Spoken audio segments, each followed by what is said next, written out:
weight loss, body composition, and mastering the art of rocking the body you've always deserved and dreamed of in midlife and beyond. Let's cut through the noise. Society tells us it's downhill from now on. We're told to embrace the middle-aged weight gain, embrace the muscle loss and poor health. If that's your vibe, then cool. But if you're ready to defy the narrative, then I am your gal. This podcast is a no fluff podcast where we break down the essential truths of body composition, toss around some practical tips, and dissect the latest trends. I'm not here to sugarcoat. I'm here to show you what's not just possible, but downright probable for you. If you enjoy this content, be sure to click the link in the show notes to explore how we can team up and kick mediocrity to the curb.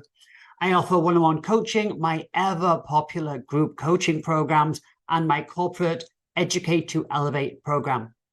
Okay, let's get on with the podcast. Enjoy.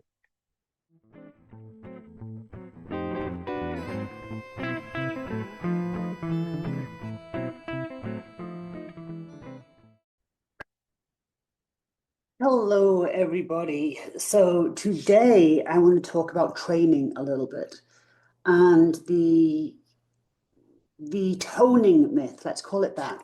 But also, I wanted to give you a full warning that the next podcast is going to be about cholesterol and midlife cholesterol, because this has come up twice in the last week with female friends and clients of mine with regarding their LDL, which is classed as the bad cholesterol, now being elevated and being concerned about that. And so in the next podcast, I want to explain why that can happen in midlife, why it can be alarming, how to read your blood work to see if it really is a big issue with regards to heart risk, and also the tests to ask your doctors for, some more advanced cholesterol testing, which is not, it's advanced, but it's not expensive. It's just not standard. And it's very, very easy for your doctor to do. So I'll explain that on the next podcast. But today I want to talk about this toning myth. So I'm really thankful and I'm really excited, and I love to see that now building muscle is really fashionable. The young people now want to be buff, which I think is fantastic, especially for the ladies. So that is all great, but there's still the approach of the lightweight, more reps. So let's just discuss that. It used to be really, really, really popular, and it still has favor amongst the midlifers. No, not so much the young people anymore, but the midlifers. I think it's just the fact that they've spent most of their life trying to lose weight, and they don't want to do anything that they might perceive as making them bigger. Well, I'm not even going to get it. I'm going to get into the fat is smaller than muscle thing. Fat is bigger than muscle thing. I'm sure you've seen that diagram. If you haven't, I will put it in the show notes where, a pound of fat, I'm getting this the wrong way around, a pound of muscle is like about a third of the size of a pound of fat. So, you gain 5 pounds of muscle, you'll actually be smaller. So I'll put the image in the show note. But what I want to talk about is actually this training approach that a lot of people tend to follow, because they actually want a muscular body, but they want a small muscular body. They want a tight, lean, muscular body. So then they do, I do light reps, lightweight, high reps, because I don't want to get too big. I understand why they think that approach might work, but it's not going to work. So it's multifaceted. So let's get started. So I'm talking here about hypertrophy. So hypertrophy is when the muscle develops, it gets denser, it gets bigger. Okay. And the rep range for hypertrophy is anywhere from between, even 6, 8, up to 30. So if you are doing reps of 25, 20 with a lighter weight, you are still in that hypertrophy range. You are still in that range where you can build muscle. And that is because a function of hypertrophy is creating volume. So when we do more reps, we are creating volume. So if you are creating volume with your higher rep sets, you are in that hypertrophy range. Now, you can definitely use high reps and lighter weights to build muscle. Absolutely. But there's one caveat there, and it's the same if you use a heavier weight with lower reps. You have to get close to failure. Now, you don't have to go to failure. I talk about this in the Muscle Month well, we do a lot about this in the Muscle Month program, which starts the end of next week, March 16th. But you have to go close to failure. So you don't have to go to failure. That's another myth. But you have to go close to failure. And the reps in reserve, they call it RIR, it can be anywhere from 2 to 5, meaning that when you finish a set, you had maybe 2 to 5 reps in the tank before you hit failure. So if you're doing your lightweight high reps, and say you get to 20 reps and maybe you could have got 22 or you could have got 25, but you are literally, 2 to 5 reps in reserve that close to failure, then you absolutely can create hypertrophy and muscle growth if you are in that range with lighter weight, higher reps, and close to failure. Yes, it'll work. Now, there's a whole thing about that. For one, your workout's going to take you forever. I mean, good gracious, it's going to be, in my opinion, really boring. And there's also wear and tear. So you've also put in all that repetition through all your tendons and so. But the thing is, most people using that approach are not going anywhere close to failure. They're doing, 4 sets 15, 4 sets 20. They're doing the reps really fast. A lot of times they're using isolation exercises like a tricep push down or a thigh extension. They are not using big compound movements. Nobody using this approach, or very few, is getting under a bar and squatting for 30 reps. They're not. They're doing the isolation exercises, the inner thigh, the outer thigh, maybe on a leg press, maybe on a pull down or something like that, or laterals or something. But they're not doing the compound movements with this approach. They're not doing Romanian deadlifts, high reps, low weight. They're not doing a squat. They're not doing a bent over row for 35 reps. They're not.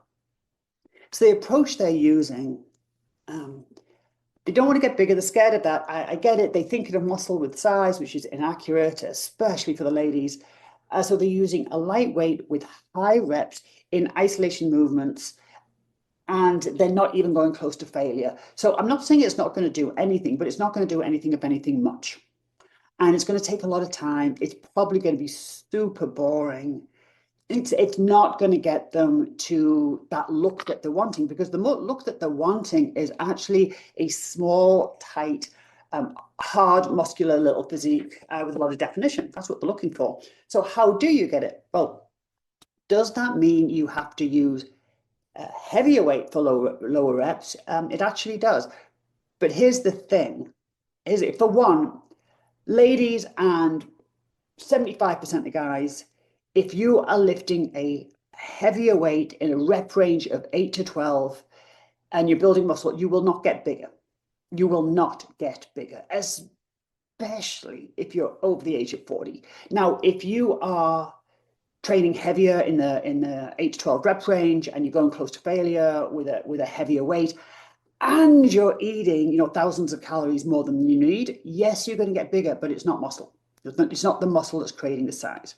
So my approach is I'm going to go into that 8 to 12 rep range. I am going to use those 30 rep sets sometimes, but I'm going to sprinkle them in. I'm certainly not going to use them all the time. It's like I'd be bored doing them myself and my clients. I'd be bored watching them do that. So I sprinkle them in, but I certainly don't use that approach.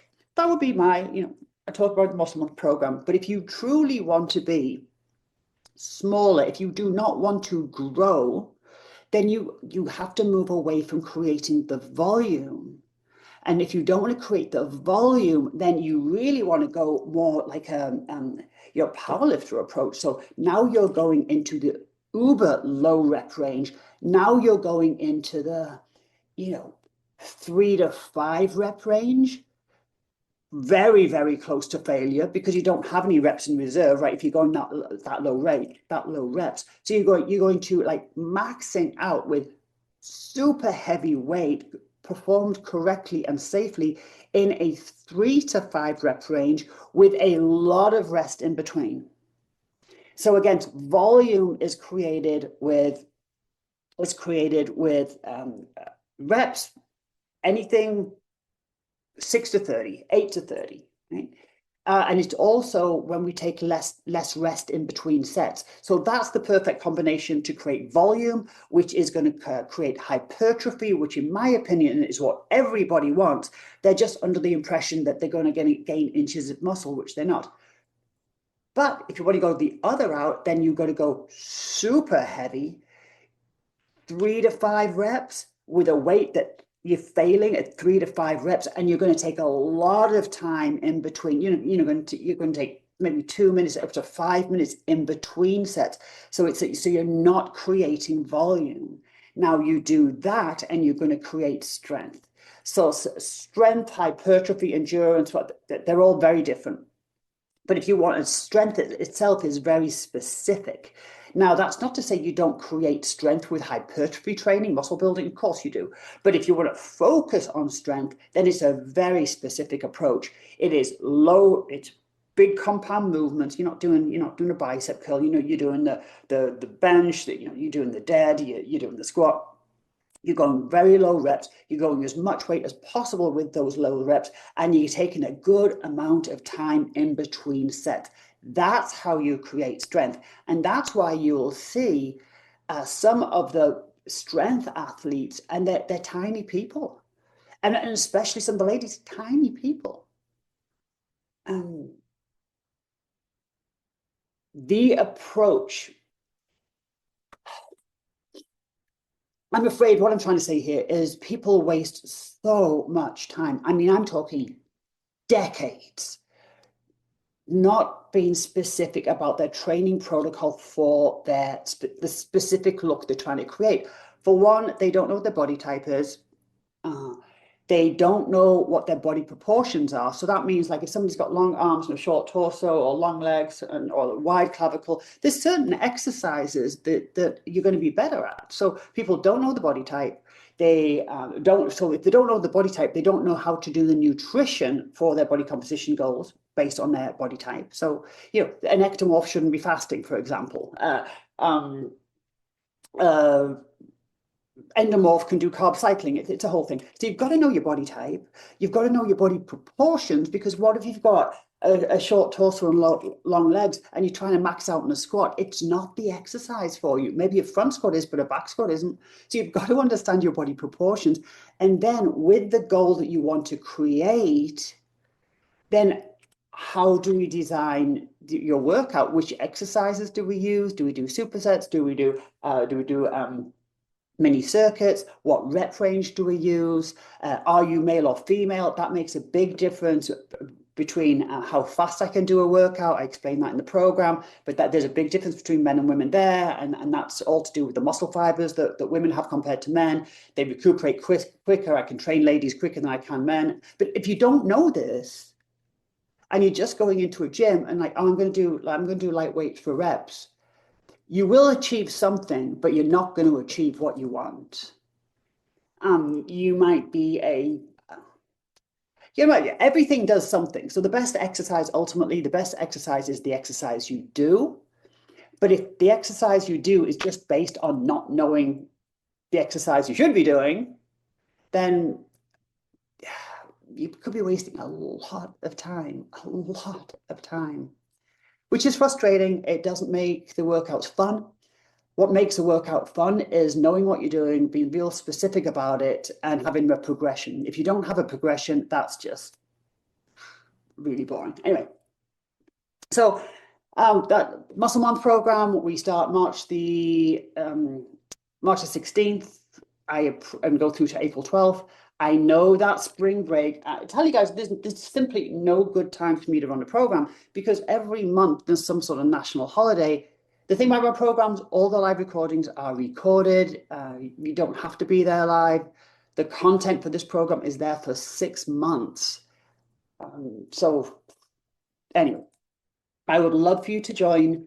This is for people that want to build muscle and stay lean and be really specific about their approach, understanding their approach, because if you understand their approach, I have compliance, you have sustainability, and you just enjoy the process. Musclemonth.com. I would love for you to join. I'm in my element coaching this program.